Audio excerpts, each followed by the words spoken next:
Good morning, everyone, or good evening, rather. We are so excited to have you join us for another My IKC Saturday webinar. Today's topic is getting a job. Probably, I would say, one of our most important topics that we're going to cover in this series. And we are very lucky to have Becky and Lee with us from the University of Iowa. I will introduce them here shortly. But if you have been on these webinars before, you know we are going to quickly do an intro and I will introduce our speakers.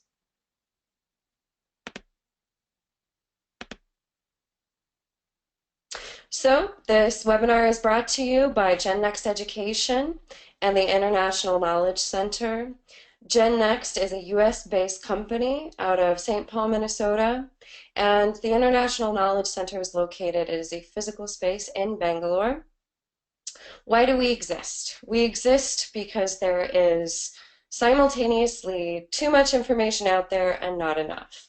So what we want to do is try to connect you with the right information, and for what we believe is that means connecting you back to the source, connecting you back to universities. So we work with a number of universities.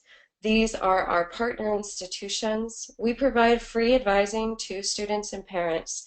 We will help students apply wherever they want to go, but these universities are the ones who have made an extra special commitment to you and to working with us and providing more knowledge about study abroad in the US. And today we are very excited to have Becky Hanson, the Associate Director of International Outreach and Recruitment at the University of Iowa, join us. Becky is someone who has been at the University of Iowa for over 30 years. She has quite a wealth of knowledge and experience. She is responsible for all aspects of planning for recruitment and implementation of their recruitment plans and communications. And then she's also a member of several professional organizations that we have for international higher education, and is the past president and current board member of Study Iowa State Consortia. We also have Lee Seedorff here with us. She is the Senior Associate Director for International Programs, International and Student Scholar Services at the University of Iowa. She reports to the Assistant Provost for International Programs, and she sees the day-to-day administrative parts of student services at the University of Iowa. And I think the last thing I would mention about Lee that I found very impressive is that she has studied Hindu and then also Urdu as well, and maybe a couple of other Sanskrit languages if she remembers any of it and we can put her on the spot later, maybe she will say something to us. Sorry to put you on the spot, Lee. But here, I'm going to go ahead and, my apologies, turn this back over to our speaker. So ladies, thank you so much for joining us. And give me just 1 second. I will turn presenter status over to you. We are so excited to have you join us and look forward to what you have to say about getting jobs in the US when you're an international student. Thank you. Okay, so good morning, good afternoon, or evening for you all. Namaste. This is Lee, as Evelyn just introduced me. So I'm going to speak initially about several of the issues relating to employment in the U.S., and then Becky will join in towards the end with some other issues you'll want to learn about relating to employment. So let's go ahead and get started.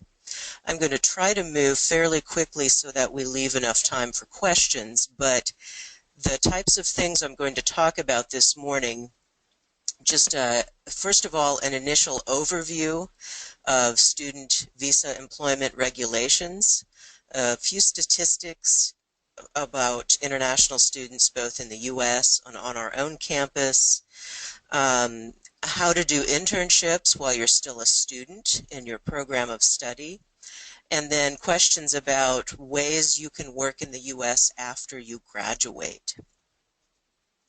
So first of all, with a few statistics, and this comes from the most recent Open Doors report. There are now the highest number of international students in the U.S. than we've ever had, just a little over 1 million students. And at the University of Iowa this fall semester, we have around 4,300 students. Now, if we're looking specifically at students from India in the U.S., almost 166,000 students from India in the U.S. And here at the University of Iowa, about 324. So, the first question most people have is, can I even work while I'm on a student visa? So yes, it most definitely is possible to work, both during your studies and after you graduate. That's what I'm going to be talking about. Now, there are two different types of student visas. I don't know how much you know about that. There's F1 and there's J1. But most of the students who come here are on F1. So that's going to be the focus of this presentation this morning. The rules are different between the two of them, but I'm not going to take time to cover the J1 since fewer people are on that particular visa status. So one thing to be aware of is that the laws do vary when we're talking about on-campus work, which means for the university, versus off-campus work, and also during your program of studies or after graduation. All of those things have their own different sets of rules. And also keep in mind that institutional policy might vary. For example, I'll talk about something called CPT, or Curricular Practical Training, and that's a way that you do internships while you're still a student. Some schools do not permit CPT at all, or may permit it only in very restricted circumstances. Whereas at the University of Iowa, we do quite a few CPT authorizations. So it's different from school to school because there's room for them to make their own particular policies about how they're going to do these authorizations. So first of all, I want to talk briefly about on-campus employment. So this is something that it's a very easy thing to do when you're on an F1 visa. You don't really need special permission to do this. And keep in mind, when I say on-campus employment, it means working for the college or university that you're attending. So if you want to take on-campus employment, you can do that up to 20 hours a week during the regular semester on your campus. Or if it's a regular break, such as summer break or winter or spring break, you can actually work up to 40 hours a week. You don't need any special permission for that. Examples here on our campus of on-campus work, you can get experience working in labs, administrative support, and even food service, which some people may think, oh, I don't want to do that, but it's a great experience and a start to building your resume, and also really contributes to people developing time management skills, social opportunities.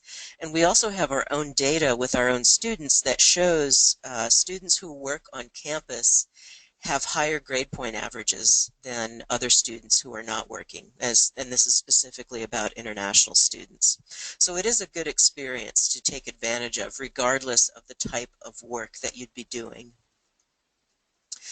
So another option for when you are still a student is called Curricular Practical Training, or what I'm going to call CPT. So this is a way that you can get authorization to work off campus in internship types of situations.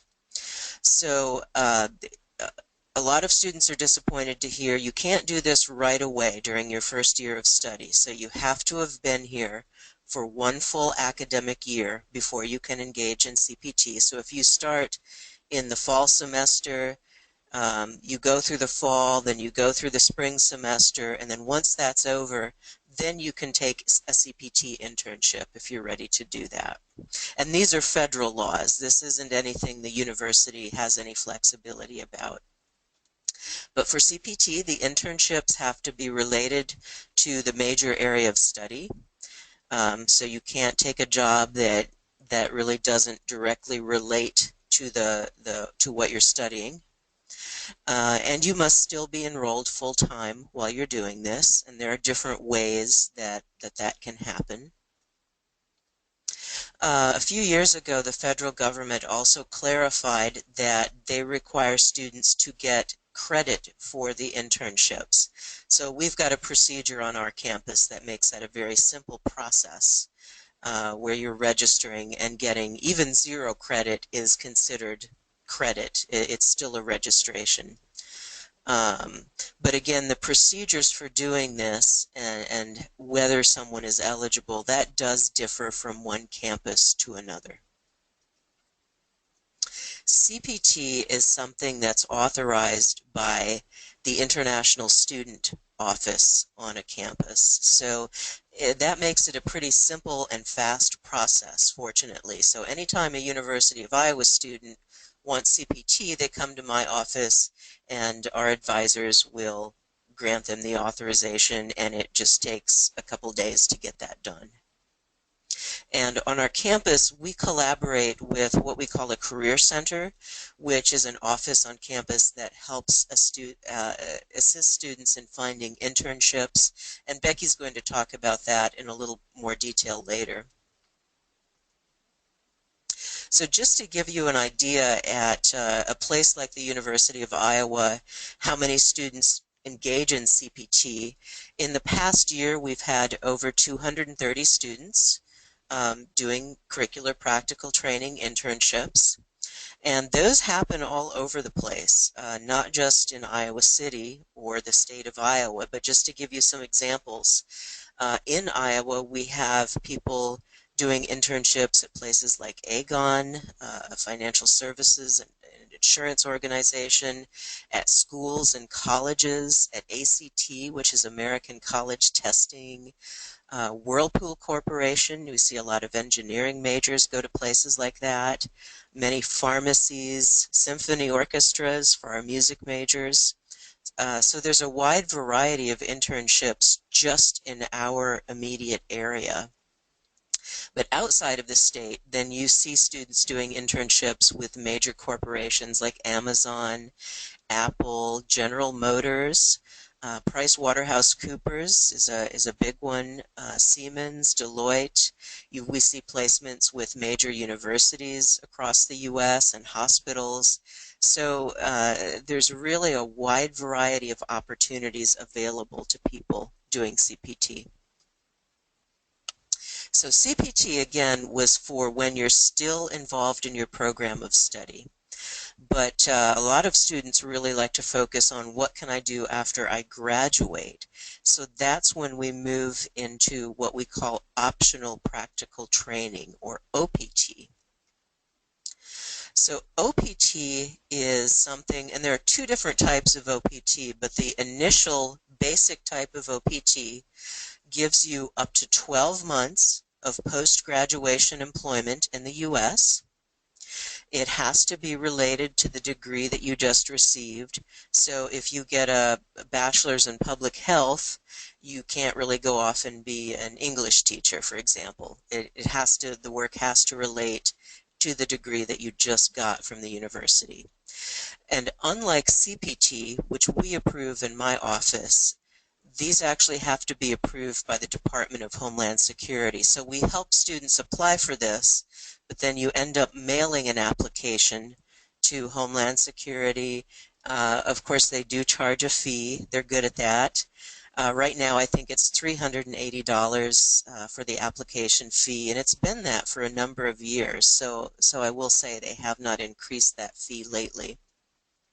It can take a couple months to get approval, so we work with reminding our students who are graduating that, hey, you want to start thinking about the timing to apply for your OPT application so that you don't have to wait too long if you do have a job and want to start working right away.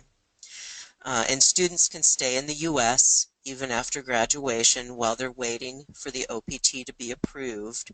But before you start working, you've got to have the actual approval, which comes in a little card that's about the size of a credit card or a U.S. driver's license, for example. So, as I mentioned, the basic OPT is 12 months. But for some majors, some degree areas, it may be possible to get an extra additional 2-year extension. And we call these STEM extensions. And STEM stands for science, technology, engineering, and mathematics. So it is based on a very specific list of major programs that the federal government has created. So you can't just say, oh, my field, my degree is in engineering, so I should get a 2-year extension. There's a specific list based on some numbers that we call CIP codes, CIP codes, that are assigned by the federal government. And if your major is one of those on that list, then you can apply to extend your OPT for 2 more years. So potentially you can have up to 3 years of post-graduation OPT authorization. And that was actually a new change just this past spring. So as I mentioned, it gives you a pretty big extended period of extra employment authorization. There are a couple different things with the OPT STEM extensions. Employers have to sign agreements that they're going to pay fair wage, and that's a good thing, right? Because nobody wants to work and be underpaid for it. So they have to make sure that they're paying their international employees a fair wage, the same that an American worker would get. And that the company has the means to provide a professional mentoring situation for people on OPT. That way, you're really learning skills that you can then take to help you find jobs elsewhere in your field. Just to give a few examples of some of the specific majors that are eligible for OPT STEM extensions: biochemistry, actuarial science, management science, computer science. Most engineering fields are. Many of the biological sciences, pharmaceutics, psychology, educational statistics. So you can kind of see how all of those fit within the STEM fields. So again, just to give you an idea on our campus how many students do this. In the past year, we've had 608 students participate in OPT. And again, just a few more examples of companies where students do their OPT. Again, Aegon in the state of Iowa is a huge employer. Transamerica Life Insurance, Wells Fargo Financial Services, Pearson, Rockwell Collins, again for a lot of our engineering majors. And again, outside of Iowa, we see OPT placements at Amazon, Apple, Capital One, Citigroup, Fidelity Investments, General Electric, Intel, and also federal government institutes like the U.S. National Institute of Health, or TATA, actually, in some of the U.S. based offices that they have. So the last thing I wanted to cover, just because I know students often have questions, is the H-1B category. Now, my office does not work with the H-1B specifically, and I'll go into that, why that is in just a moment, but we do often have to deal with the transition from OPT to H-1B, so I'll cover how that tends to work. So if you're not familiar with H-1B, that is the primary employment visa category in the U.S. It's called an employment visa for specialty work categories. So generally you have to have an advanced degree, at least a bachelor's, in some cases master's or PhD. Usually it is provided for 3 years with an option to extend up to 6. So it is still a temporary work visa, meaning it's what we call a non-immigrant visa.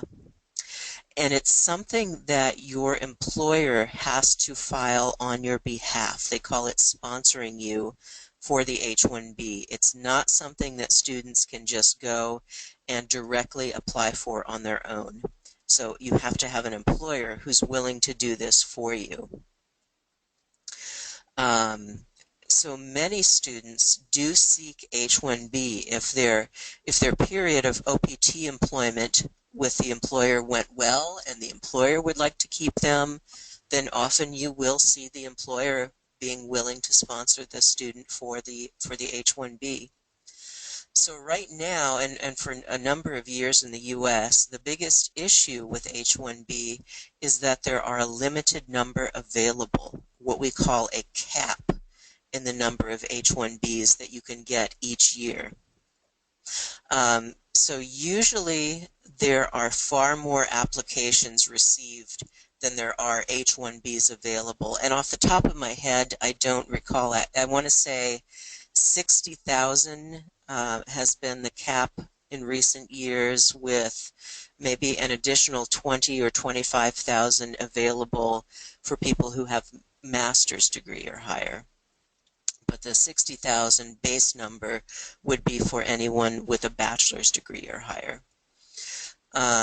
They use what we call a lottery system. So what happens every year is April 1st is the first day of the year that an employer can submit an H-1B application for an employee. So you see a flood of applications sent into the U.S. government on April 1st.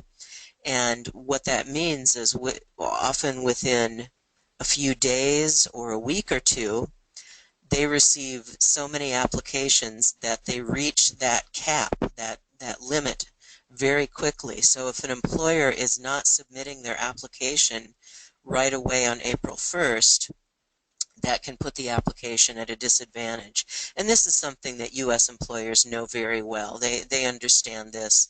They know how this works. They've done H-1Bs before. But the numbers of applications that have been coming in recent years are usually 2 or 3 times higher than the number of H-1Bs available. So in the last couple of years, applicants have had a 1 in 3 chance of getting the H-1B approval. You know, it's not bad. It could be better. We wish it would be better. And we'll see. You know, the U.S. government decides, the Congress decides how many H-1Bs are available. So we'll see if that number could even potentially go up in coming years. It's hard to know what to expect. So if the H-1B is approved, it actually doesn't become effective until October 1st. So for that reason, some students might need to have some other means to keep working in between the time while they're waiting for October 1st to arrive. And that's when we usually have some ability to extend the OPT to continue that employment until October 1st. So again, the international office on your campus is still going to be very involved with you at this point in time. So just to give you a visual sense of the typical process that most students on an F1 visa go through if they're really interested in employment in the U.S., you know, of course, first of all, graduating with a U.S. degree, and then most students apply for that 12 months of OPT, and then if they are eligible, then they also will apply for that extra extension if they have a STEM degree. So that would give them 3 years of OPT employment. And then once the OPT is running out, the employer sponsors them for the H-1B. And as I mentioned, you know, initially the H-1B is for 3 years, although it can be up to 6 years.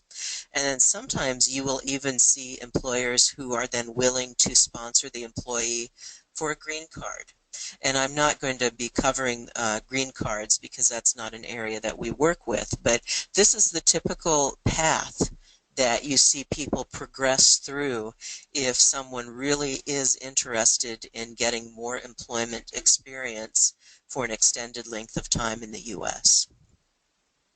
So that is the extent of my coverage with the employment. I'm going to pass it to Becky now for a couple more slides, and then we'll be able to take questions. Okay, and so what we're showing you now is a map of the United States and where the University of Iowa is located in Iowa City. We think students may be starting to begin considering where they study strategically based on access. They know they want those internships and those job offers later. So maybe you start looking for that access near the college or university you are considering. As you can see, we have access to 7 major cities within 3 to 5 hour car drive. So we enjoy a really extensive network of large cities and employers who know the strength of the University of Iowa graduates.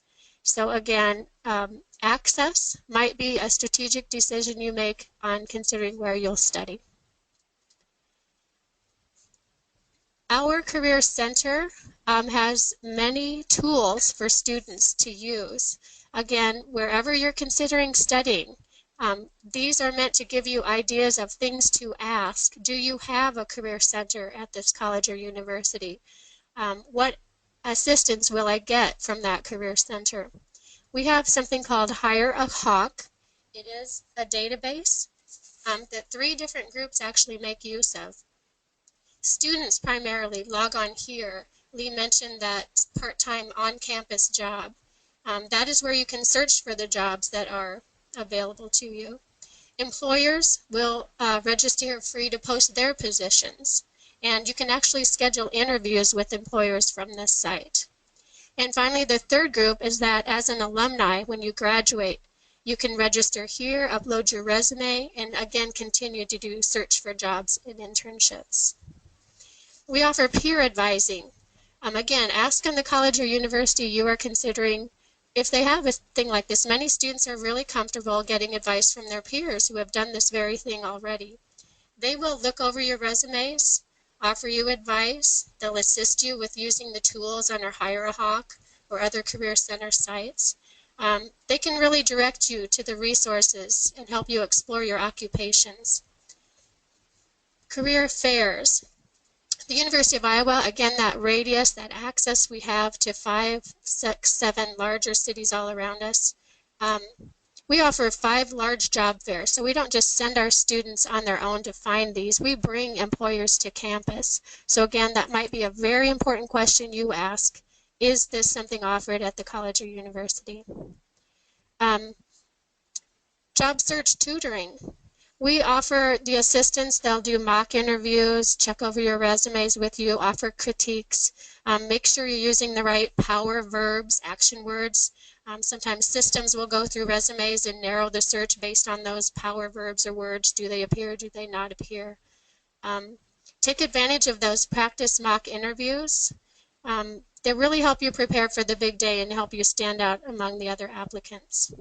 There's actually a database of employers, so you need to do your part. You need to research that organization in advance. Know as much as you can about it.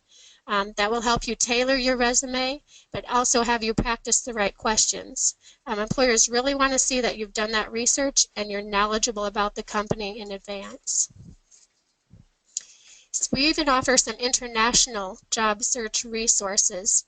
After this program, if you want certain links, just go to our Career Center site and they will be readily available. Even if you're not considering the University of Iowa, take a look at our resources. We really think they're universal. There's a unique site, What Can I Do with a Major in? Definitely look at this one. It's very straightforward. You'll click on, for example, accounting, actuarial science, any major. And this site offers a various list of employment opportunities that you may not know what can I study if I get a degree in X, Y, or Z. It goes really deep into that. The site will give you sample job titles, occupational outlooks. Is there a need for this? Is there less need in the workforce going forward? You can get salary ranges and even professional organizations that relate to that career or job. So again, very, very useful, very in-depth information just by looking up your major on this site. So we hope we've offered you some very good tools. Lee very clearly presented OPT, CPT, H-1B, those acronyms that can be a little confusing. So we hope that we've helped you sort through these things today. We do have time for questions. Please post them if you have them. And thank you very much. Becky, Lee, thank you so much for sharing those. It's a lot of information and a challenging topic to condense, and you both did it so nicely. We do have a couple of questions that were sent to us by one of our counselors. If you have questions, please type them either into the chat box or type them into the questions section. And then I'm going to start off by asking this question. Lee, could you talk a little bit more about what you meant by a fair wage? I know it's hard given, the wide range of disciplines and jobs and employers, but could you talk a little bit more about what a student who goes on OPT and then ends up getting an H-1B visa might expect? Or is that even possible? Absolutely, I can talk about that. So the issue of a fair wage, there's been for a long time the impression that maybe international students are hired because an employer is going to pay them a lower wage than an American worker. And I think that's not necessarily true, but I think there have been abuses in some cases. So with the H-1B employment visa, it's built into the laws for that visa type that there has to be what's called a fair wage for any employment that's done with an H-1B category. But there had never been such a thing in existence for the international student employment rules, such as OPT. So actually this spring, when they did a major update of the OPT regulations, they added that as one of the requirements when you're getting that 2-year STEM extension. The employer has to guarantee that they're going to be paying their international student employees on OPT the same wage that they would any other worker, an American worker in their company. So it's protecting the interests of international students to make sure that they're not mistreated by being underpaid what they really should be earning. Excellent. Thank you so much. Another question is there a limit to CPT hours worked over the course of the 4 years in college? That's a great question. Technically, there is no limit that's published in the regulations. Now, students still have to be enrolled full-time, making normal progress with their degrees, so you're not going to see somebody who's just off doing CPT and nothing else for 2 or 3 years in a row. But what tends to happen, there are different types of CPT. There's part-time and there's full-time.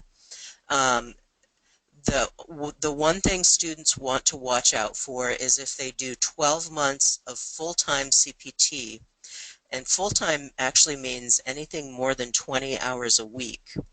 If you do 12 months of that, you actually lose the ability to do OPT after graduation.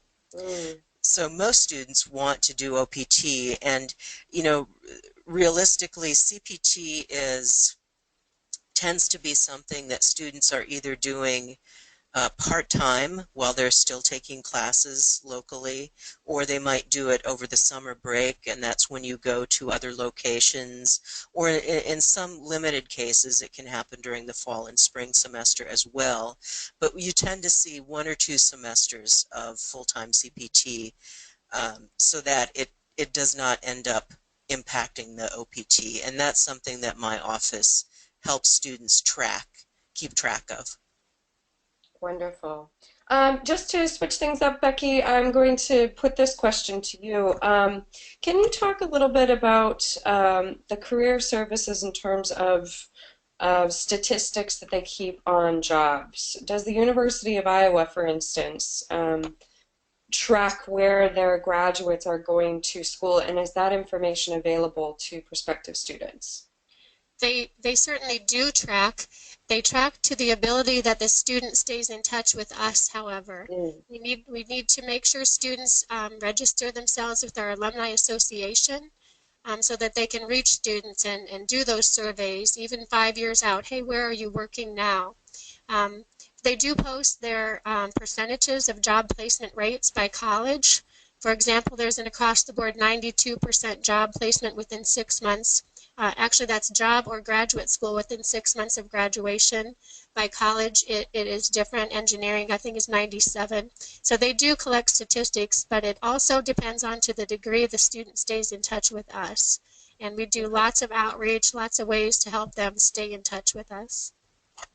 Excellent. Back to you, Lee. As far as OPT is concerned, is that 12 months total, or is OPT used only after graduation? It's another good question. There are actually two different types of OPT. One they call pre-completion, which technically can be done while you're still enrolled in the program of study, and the other one is called post-completion, which is meant for after graduation. And again, this comes down to institutional differences. The way we do things on our campus, when a student is still a student and still enrolled in the program of study, we actually, our CPT criteria is set up so that our students use curricular practical training, which again is a much easier way to do things. It's something we authorize, and so we virtually never utilize pre-completion OPT on our campus because we don't need to do that. So all of our students, when they're doing OPT, it's after graduation. But there is a version of OPT that's available before graduation. And again, you'll see different campuses handling things differently. So that would be, you know, if employment is important in part of your decision on where to attend, that's definitely a question that you'll want to be asking. How do they authorize CPT and OPT both before and after graduation? And just a clarifying question that's coming up. So any full-time work, internship job, paid, unpaid, that is over is it 20 hours or 40 hours a week will be deducted from that 12-month OPT, or how does that kind of get triggered? No, so it's only if a student does 12 months, and these are cumulative months of full-time CPT. So again, that full-time CPT is anything more than 20 hours a week. So a student would have to do 12 months of full-time CPT, and then you just lose the eligibility for OPT. Oh, okay. You might do 11 and a half months of full-time CPT. That's never going to impact the OPT. Or if you're doing 2 years of part-time CPT, that's never going to impact the OPT. It's only once you hit exactly 12 months of full-time, then you just completely lose the ability to do the OPT after graduation. Wow. And we just don't see students getting to that point, so that's almost never an issue for them. Is that an issue if students are, because we've come across programs where they're offering like a co-op situation, or we've had students ask about those. Could you talk a little bit about, or if you're aware of it, what co-op during school might be, and is that possibly something that will go against OPT? That question make sense? Oh, no, and it would still be, you know, cooperative education situations, that would still be treated as a CPT authorization, okay. So it would work the same way. Okay. We will continue taking questions, but I wanted to make sure that I get your contact information up here. If people are interested in starting advising with the International Knowledge Center, it is free. And this is the link to register. And if you have questions for our presenters, here is Becky Hansen's information and Lee Seedorff's information on how to reach them. And thank you, ladies, so much for being available for questions. And then I'm going to go ahead and pull up and see what else we have out there. If anyone else has questions, please feel free to write them in the chat box. Can you talk a little bit more about the professional mentoring that goes on campus? Lee, you mentioned this, and then Becky, you brought it up when you were talking about Career Center services with the peer mentoring. But how would a student on your campus, for instance, go about getting access to that? Because I think maybe you get more plugged in once you're on campus, but just to give us a sense. We always recommend students go into the Career Center in their first year. Don't wait until you're near graduation to start looking at what those resources are. In fact, our Career Center is located in the same building as our admissions office. We say we want you to start here and finish here, but definitely go in and use those resources from the first year.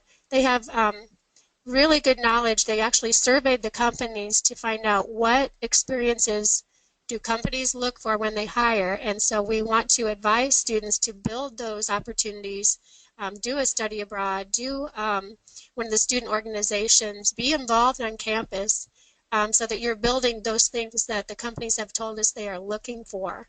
So definitely go to the Career Service Center from the first year and begin using those resources. Again, the mentoring is tremendous. They're available to practice those interviews with you, write your resumes. They know what the cutting edge ones look like.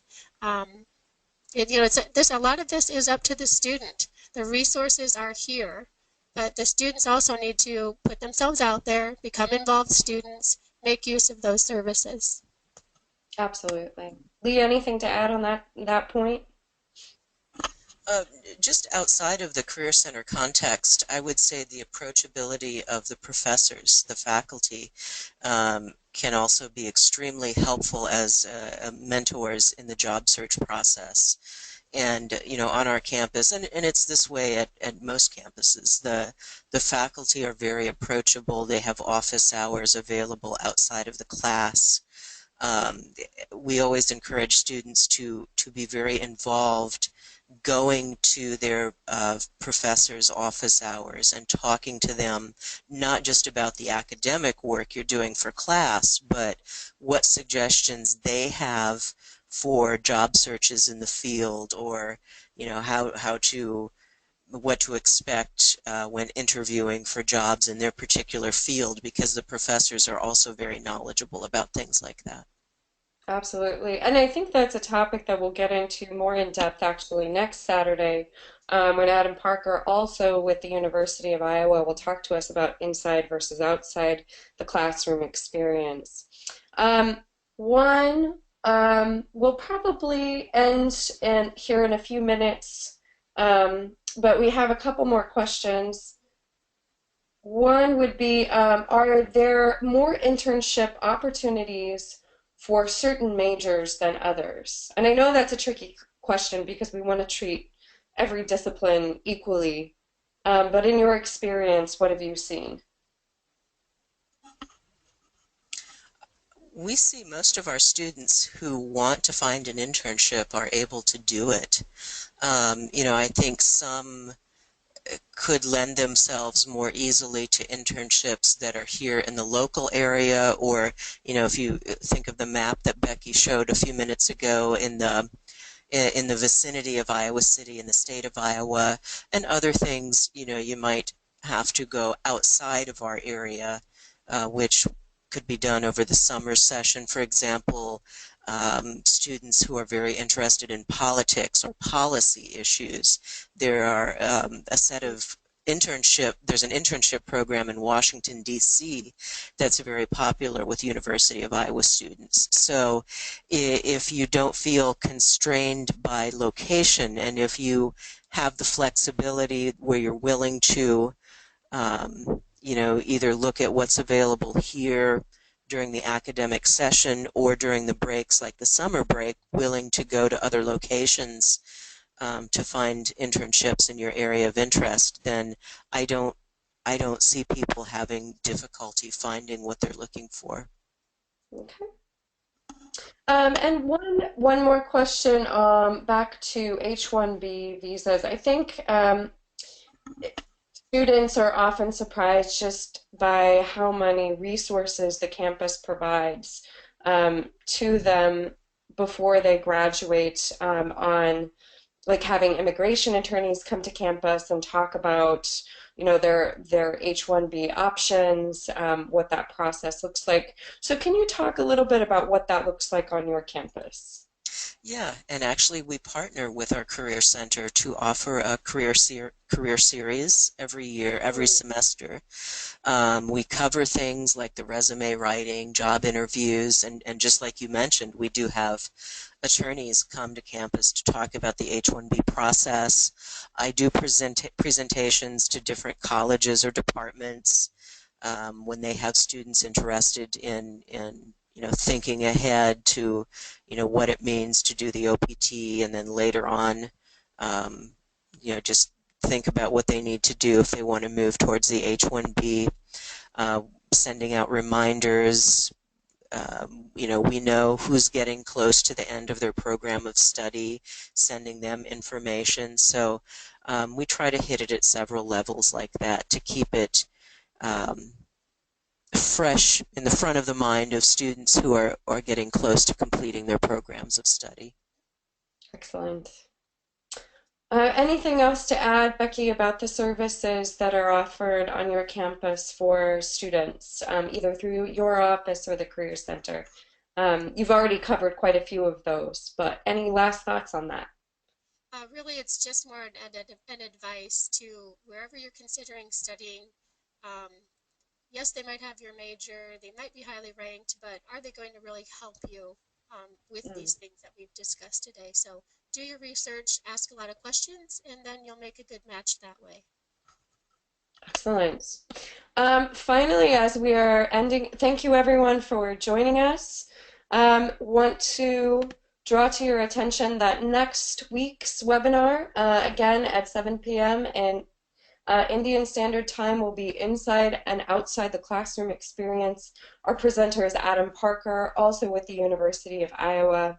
And then coming up here very shortly, today at 8:30, we are offering a special edition webinar about studying abroad in this post-US presidential elections world.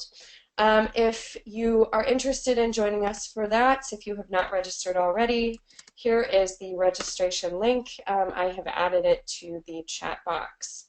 And ladies, thank you so much for joining us. We know that it is quite early in Iowa right now. You took some time out of your Saturday morning to join us, and we really appreciate that. Thank you so much.